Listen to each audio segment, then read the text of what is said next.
Olá, tudo bem? Neste vídeo nós vamos entender quais são as bases da corrosão dos metais, tá? E mostrar por que nós fizemos uma relação que a corrosão não é uma bactéria, tá certo? Então vamos lá. Primeiramente, para a gente entrar nisso, vamos ver como é a proliferação das bactérias.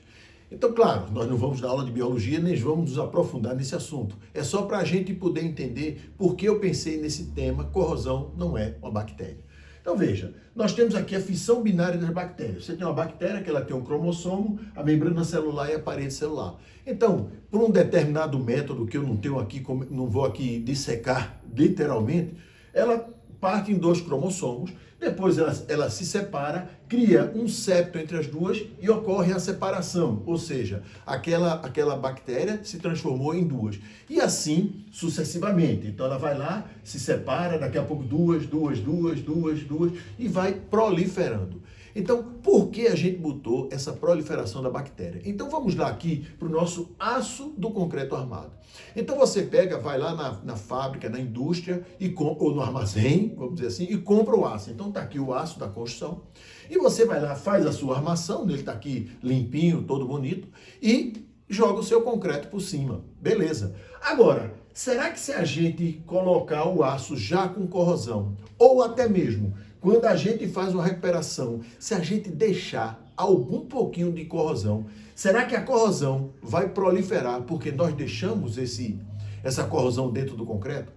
Será que o simples fato da gente ter um aço, porque nós sabemos que quando a gente tem aquele aço estocado, né, demora muito tempo, se ele chega da indústria e a gente coloca no concreto, ele vai até mais ou menos limpo. Mas se a gente compra o aço antes e ele fica estocado, ele começa a fazer aquela carepa, né, começa a corroer, começa a entrar em estado de corrosão, que é sempre da superfície para o seu interior.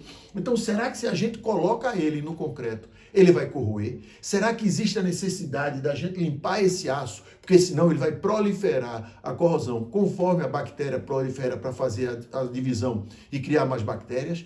É isso que nós vamos entender agora. Agora veja, a partir de agora a gente podia até colocar como uma curiosidade de engenharia, porque nós vamos voltar para o século 1700, quando?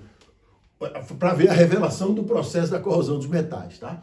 Então nós vamos ver, a biologia revela o processo de corrosão dos metais. Por isso que eu falei na bactéria, né? Porque foi na biologia que se descobriu exatamente como é que é o processo de corrosão dos metais. E foi lá com o médico Luigi Galvani, o italiano médico Luigi Galvani. Ou seja, Luigi Galvani foi um médico investigador, físico e filósofo italiano. Foi professor de anatomia na Universidade de Bolonha, cidade onde viveu e morreu, e fez as primeiras incursões do estudo de bioeletricidade, um campo que ainda hoje estuda os padrões elétricos e sinais do sistema nervoso.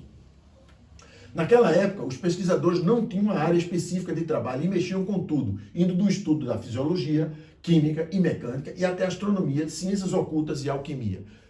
Galvani era um deles e no seu laboratório havia de tudo para estudo das então ciências naturais. Então você vê que ele era um médico, que ele começou a estudar e, por acaso, ele descobriu a eletricidade. Vamos ver como.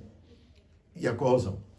Então, em 1786, Galvani estava dissecando uma rã sobre sua mesa, na qual se encontrava uma máquina eletrostática. Galvani observou contrações nos músculos do animal do momento em que seu assistente, por acaso, tocou com a ponta do seu bisturi no nervo interno da coxa da rã.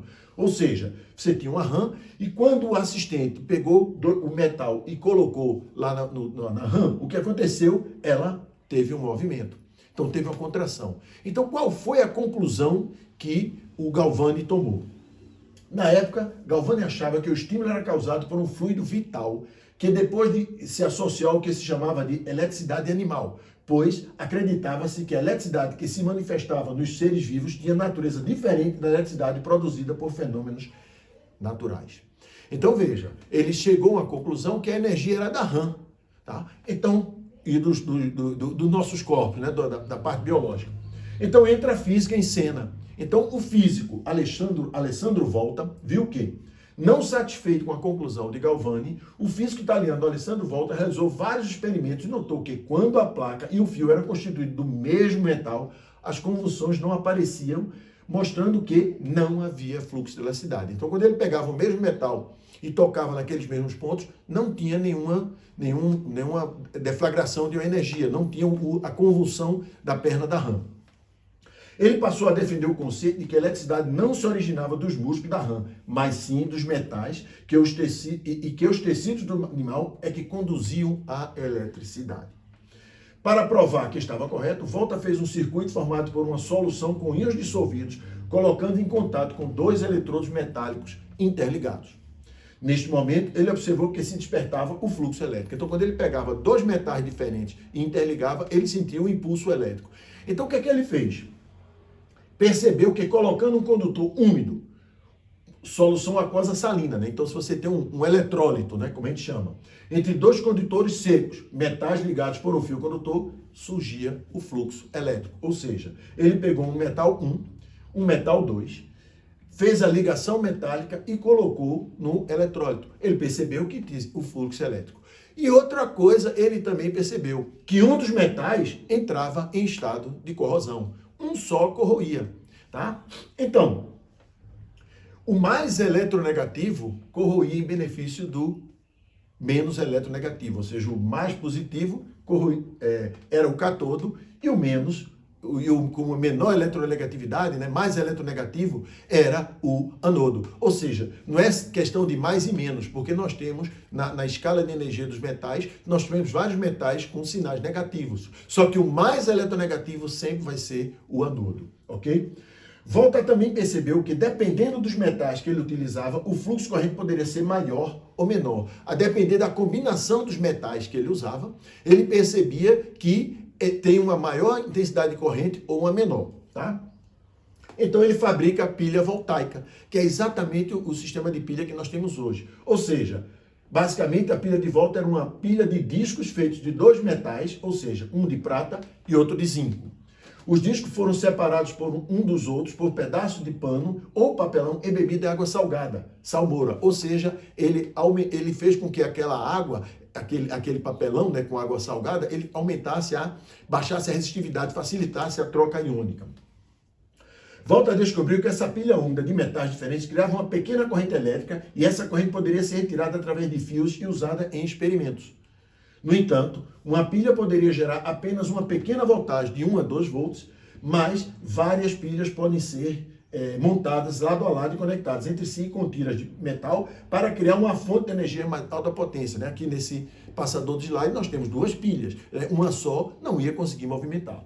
Então está aqui a pilha de Volta, ou seja, ele botou uma lâmina, não olha a cor do metal, tá? É só porque eu quis fazer diferente. Então uma lâmina de zinco, o papel ou o pano com salmoura, a de prata, e ele foi fazendo zinco, prata. Então ele foi fazendo toda essa junção para aumentar a carga.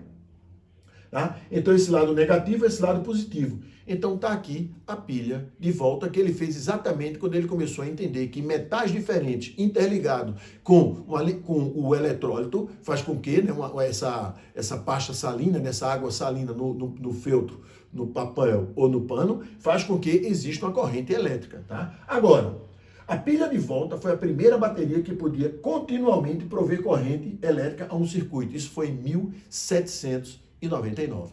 Então você vê que partiu da biologia e depois foi um físico para dissecar o processo. Só que aí retornou para o Galvani, ou seja, a corrosão metálica. Então o que é que Galvani viu?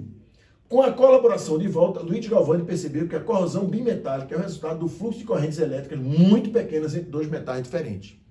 Percebeu também que os metais corroem taxas diferentes e podem ser classificados em uma ordem de corrosividade. Ou seja, com isso, Galvani elaborou a ordem de corrosividade dos metais e a corrosão entre dois metais diferentes passou a ser chamada de corrosão galvânica. Por isso que a gente chamou de corrosão galvânica. E nós temos o quê? A série galvânica em homenagem exatamente ao Luigi Galvani. Ou seja, ele começou a colocar em sequência os metais do menos eletronegativo para o mais eletropositivo. Ou seja, os metais nobres e os metais menos nobres. E a corrente, ela flui do menos nobre para o mais nobre. Ou seja, a região anódica, sempre o maior anodo é o que está nos metais menos nobres. Ou seja, se você ligar a platina com qualquer outro metal, você tiver a ligação metálica e tiver o eletrólito, os outros metais vão corroer em benefício da platina. E já o inverso, se você tiver o magnésio ligado com qualquer outro metal, ele vai corroer em benefício de qualquer outro metal. Então você vê, ele ligou a prata com o zinco. Então você vê que o zinco é que entrava em estado de corrosão. Por isso que hoje em dia, né, você percebe que muitos anodos de sacrifício são feitos com zinco. Por quê? Porque ele tem ele é muito eletronegativo. Então, se a gente coloca ele em contato com o metal, ele vai corroer em benefício daquele metal que é menos eletronegativo. Ok? Então, com essa conclusão, com tudo isso que a gente viu dessa história da descoberta da corrosão galvânica, que é o que ocorre no nosso concreto armado, ou seja, não é porque nós temos corrosão coloca o aço com corrosão ou não limpou bem o aço que vai proliferar a corrosão. Nós precisamos das bases da corrosão. E quais são as bases da corrosão? Agora a gente já sabe. É uma região anódica, ou seja, um metal mais eletronegativo, uma região catódica, um metal menos eletronegativo, a ligação metálica e o eletrólito. É exatamente aquela pilha primeira que o Galvani fez para provar o experimento dele. Então, se você tem o aço com corrosão ou não, se você elimina o eletrólito, não tem corrosão. Se você elimina a ligação metálica, não tem corrosão. Se você elimina um dos fatores, se você tira a região anódica, não tem corrosão. Então, o problema não é se você está com o aço com corrosão ou não dentro do concreto. O problema é se você atende às bases da corrosão. Ou seja, por isso que as estruturas de concreto armado, elas têm uma corrosão mais acelerada no inverno que no verão. Por quê? Porque você vai ter o seu concreto úmido, com esse concreto úmido você vai baixar a resistividade do concreto e vai facilitar o processo de corrosão. Agora eu lhe pergunto, já que a gente já sabe que a corrosão do aço não se prolifera apenas porque o aço tem alguns pontos de corrosão, como é que é a corrosão galvânica do aço do nosso concreto armado? Como é que é a corrosão galvânica? Então veja, isso nós vamos falar no próximo vídeo dos segredos das patologias, que vai ser a corrosão galvânica, tá? Então, você que assistiu esse vídeo, assista o próximo vídeo para que a gente comece a fechar e entender de forma definitiva como é que é o processo de corrosão do aço do nosso concreto armado, para que a gente possa minimizar, evitar o problema lá na execução. Por quê? Porque se a gente faz só adiantando, se a gente faz um concreto mais denso, a gente dificulta a entrada do eletrólito. Se a gente bota o cobrimento de forma perfeita e um concreto perfeito, a gente vai dificultando. Então, quando a gente conhece como é o processo de corrosão, a gente tem condições de tentar evitá-los na execução da estrutura e, se caso ele apareça, a gente possa corrigir de uma forma correta e não pensar que é uma bactéria que ele vai proliferar só porque está com corrosão, ok? Então, aguardo você no próximo vídeo para a gente começar a dissecar, não a RAM, e sim a corrosão do aço concreto armado. Até lá, abraço.